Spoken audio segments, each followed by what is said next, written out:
you know, about when and how this whole process started. You know, I had some friends that I'd done a lot of work for. Matter of fact, I built their house for them back several years ago, and they called me and wanted to know if I would even consider painting their house. Now, painting is not something that I really enjoy doing, but being they were such good friends, and she always had something in mind when she had a little job to do. So anyway, I went over there and was painting her house. I was painting around the eaves, and up on the ladder about 15 foot in the air, and I come around the corner of the eaves, and there was a big old wasp nest. It was about the size of a gallon bucket. I mean, huge and just loaded with wasps. As soon as I stuck my head around the corner, about 15 wasps barreled off of that nest and began to just come all over me. And I took my hat off, and I was just swatting at them and trying to get down off the ladder, and I heard a voice. And I thought, what's that? He said, "Don't you know you have authority?" I thought, well, Lord, yes, I know I have. In the name of Jesus, I tell every one of you wasps to get back up on that nest. It was like a vacuum cleaner. They just all sucked back there. And I was amazed myself as I watched, and I backed gently down off the ladder, got me some wasp spray, and sprayed those rascals. And I kept thinking about that. You know, that was Lord was speaking real strong up on that ladder. Right in the middle of a situation that was just natural, you know, come in. But don't you know you have authority? It was just a few days later, I woke up one morning, and I heard the voice, "Go walk across Kenya." I mean, it woke me up out of a sound sleep. Go walk across Kenya. I thought, Lord, where's Kenya? I knew it was in Africa, but I didn't know anyone in Kenya. To my knowledge, I'd met one man from Kenya, and he was not a person that I really knew. And I thought, well, this is so strange. Go walk across Kenya. And I couldn't get away from it. It just like a song got hung in my head. Go walk across Kenya. Go walk across Kenya. I asked my wife, I said, well, am I going crazy? All I'm hearing is like an echo. Go walk across Kenya. She said, well, I don't know. Well, you know, so you do some strange things sometimes, you know. She was very helpful, you know. For 3 days, this is all I heard. So finally, I just said, I got to get away. I got to either get this out of my head or find out if this is really God wanting me to go walk across Kenya, a nation by that time I found out was in Africa, on the east coast of Africa. And I thought, well, it's unusual. Why would God send an old white man from the backwoods of Arkansas to walk across Kenya? I went to the lake, took my boat, I got a little houseboat, took my boat over there, got away from everybody. I took my Bible with me, and I just talked to the Lord. I didn't have a phone, didn't have any other distractions. I was just my time with Him. God, is this really you? Do you really want me? I'm 65 years old. Do you want me at my age to go walk across this nation and declare your word? I don't know exactly what you want me to do other than walk across this nation. I said, well, Lord, show me in your word if it's you. Sitting there on the front of the boat, and I just let my Bible fall over. I put my finger on a verse, and I said, Lord, if it's you, you'll show me. And I looked down in Exodus 34:24. My finger was on the verse. It said Abraham was one man. And I gave him a look. Lord, I don't need Kenya. I don't need anything other than to declare your word. But if you want me to walk across that nation, I'll go. I come home from the lake and kind of halfway had my mind made up and walked out to my mailbox to get my mail.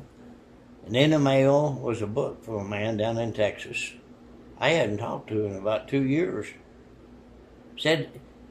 Told me later that he was walking to a bookstore and he heard God speak to him and said, buy that book and send it to Eugene. The book was Every Place Your Foot Shall Tread, Attack Angels, Attack Lambs, every place your foot shall tread. Talking about prayer walking. I thought, well, yeah, out of the mouth of 2 or 3 witnesses, he confirms things. I'll just go across Kenya and I'll pray over that nation. I declare it belongs to you, God. I bought me a ticket to Kenya. That was in 2008. Amen. How old were you? Huh? How old were you? I was 65 years old at that time. So I thought, yeah, I'm still in good health. I can walk, I can do what you declared me to do. And so I bought me a ticket to Kenya. And in the meantime, my brother Jonathan said he had been in contact with a young man from Kenya that was interested in starting some house churches. And his name was Eric Onchonga. And I contacted him online, and he told me he would meet me at the airport there in Nairobi and be assistance of anything I needed him to do, And so when I got there, Eric and 3 other brothers were there to meet me and kind of wondered what an old white man was doing, just coming, didn't know anything about the nation or have any inclination other than I was to walk across that nation. And so I told Eric, I said, what I want to do is get me a room, and for 3 days, I'm going to pray over this nation. And if you'll get a hold of different pastors or different people that's just interested in praying, have them come to my room and we'll just pray. And so for 3 days, we had prayer over the nation of Kenya. Different pastors from all over Kenya came and was in that little room with me and just praying and talking to God. I was looking earlier for a picture. One of the guys brought a vase with a rose in it. The rose was, just not over 2 or 3 inches in diameter when he brought it in there and set it on the little table. And 3 days, that rose was in the presence of God. 3 days' time, it was literally over 10 inches in diameter. I have never seen a rose like that. I know that the presence of God does some very unusual things. At night, after the guys would leave, I'd go in, lay down in my bed, and sometimes the presence of God was so powerful my bed would literally shake across the room. Mosquitoes come in one night. Room I was in didn't have any screens on the windows. They had a little deal they plugged into the wall, supposed to kill the mosquitoes. But wasn't doing a very good job. I was laying in my bed and talking to the Lord, and the mosquitoes was buzzing around all over, and I covered my head up with my sheet, try to keep the mosquitoes off. And the Lord spoke to me, "Don't you know you have authority?" I thought, "Oh, Lord, yeah, I know I have it. Matter of fact, I seen it work. I seen them wasps just be vacuumed up. I pulled my sheet down, and I said, 'In the name of Jesus, every one of you mosquitoes, get out of this room.' They left. I rolled over and went to sleep and didn't have any more troubles the whole night. But so God put some things in place, and this is the way He does. He gets you ready. I didn't have a clue what I was doing over there other than what He told me to do. As I began to walk in the different areas, I hadn't set up the stage to walk totally across the nation yet, but He told me to get in touch with someone from every tribe. The nation of Kenya is still a very tribal nation. There's 45, 46, 47, all depends on who you talk to, how many different tribes, but they know each other even by their physical appearance, what tribe they belong to. And they still talk about, I won't go to this area because that tribe don't like me. And this is part of the very presence of the things that go on in Kenya. But as I began to meet people from different tribes, I began to see that God had a plan that He was wanting to do. And so He kept calling me. I would go to Kenya for 2 or 3 weeks and do what God called me to do. I think one time I spent 2 months over there, the different times I traveled back and forth. But I kept reaching out to the different tribes and seeing what God would do as I took ministers from one tribe to another tribe. And some of them say, I've never been in a church of this tribe. Same denomination, same teachings, but a different tribal background. I had one pastor, after he traveled with me over to another tribe's territory, in his same church, he wouldn't get out of the car. He said, they'll kill me. My tribe don't get along with this tribe. And I said, but they're brothers in the Lord. They love Jesus just like you do. And so he walked into the church very nervous, watching around him, seeing if anybody's going to jump on him. You know, there's some of the most unusual things that God did. Right after I first was there, I was asked to go to a women's prison.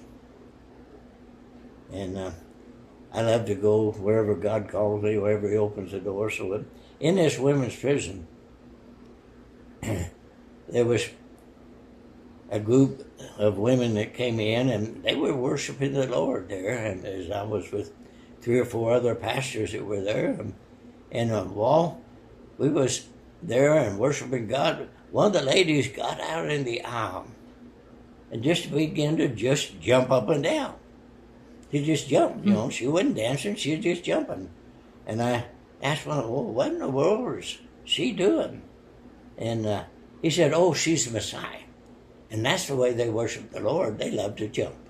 And so they jump. And I mean, she could jump about 3 foot straight up.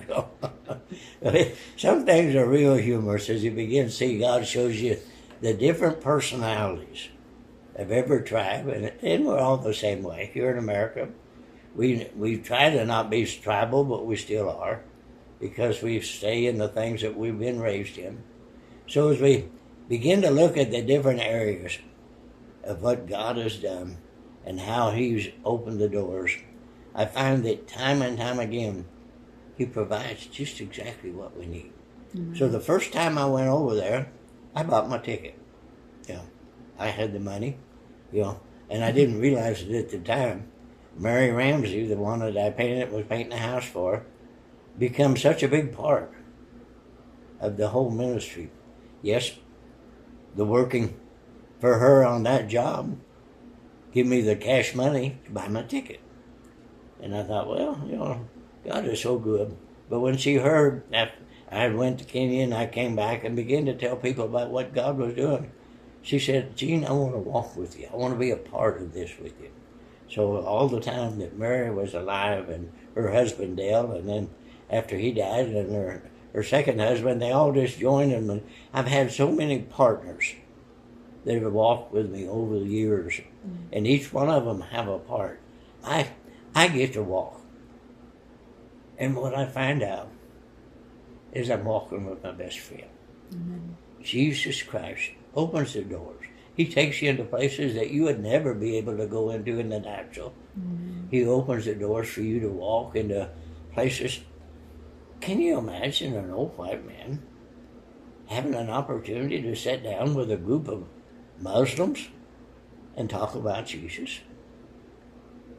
You know, in 2009, there was a man down in Texas that was, not Texas, he was in Florida. He was going to burn a whole big pile of Korans. He'd gathered up a bunch of the Muslims' holy books, and he had a big pile. He was going to burn them, and he was telling people how much he hated the Muslims and all the different. All he was doing was stirring up strife. You know, I don't know if he even realized what he was doing, but Muslims all over the world had picked up on the project that he claimed he was going to do. And I knew that my next trip back to Kenya was going to be, I was going to be meeting with people that considered themselves, you know, the whole tribe considered themselves to be Muslim.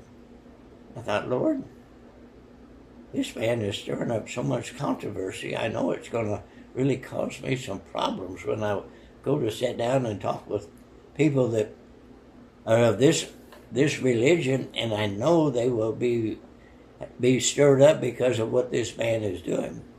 Lord, what do I do? I was sitting here at the house on a Friday evening. I was talking to the Lord just like I love to do. You know, he's right here, right now. He's listening to every word we say. So we want to glorify him in everything we do.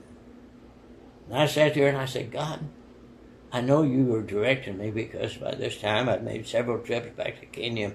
He kept expanding my walk with him. And I thought, Lord, what do I do? And I sat there at my desk, and I feel like the Lord dictated a letter to write to the Muslim people. I apologize for what this man was doing. You know, my Bible tells me to do unto others as you would have them do unto you. And if somebody has something, even if you don't consider it holy or you're pure by your beliefs in that, if they do, you're to treat them with respect. Amen. And so as I wrote this letter, God dictated this letter to me, and I wrote it down. I said, Lord, I don't know what I'll do with this. I'll just hand it to the Muslim. And so when I went back there in 2010, I told him, Nahashon was with me. Nahashon Marieberry was with me, and this young man was my interpreter. And I asked him, I said, take this letter to the mosque. We were in the town of Kericho.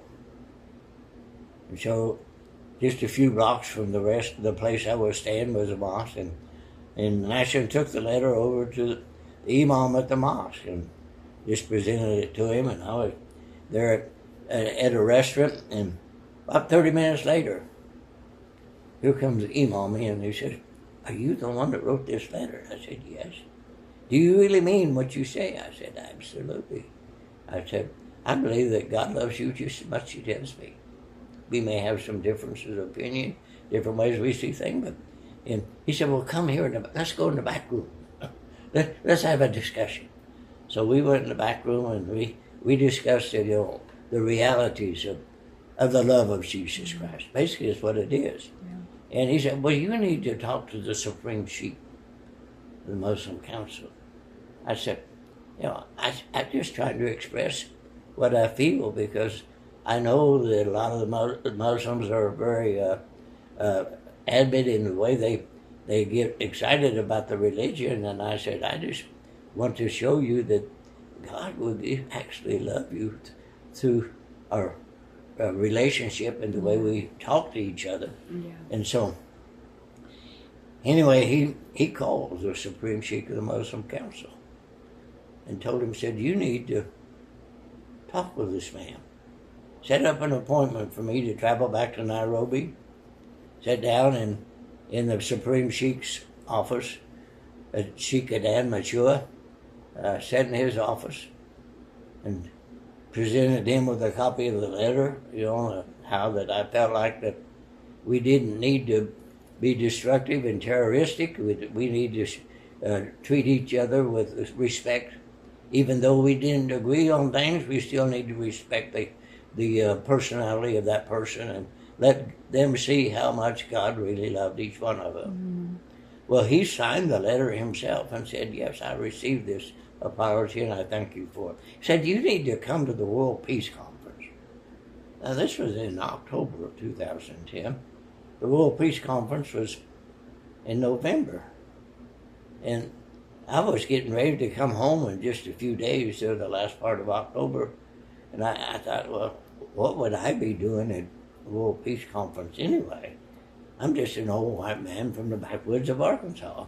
I pastored a small full gospel church here in Newton County, Arkansas, but I didn't hold any big title or a lot of credentials with anything other than I had Jesus as my best friend. Mm. When you walk with him and you take him as your best friend, it gives you a lot of insights. He'll take you places that you never ever even thought of going.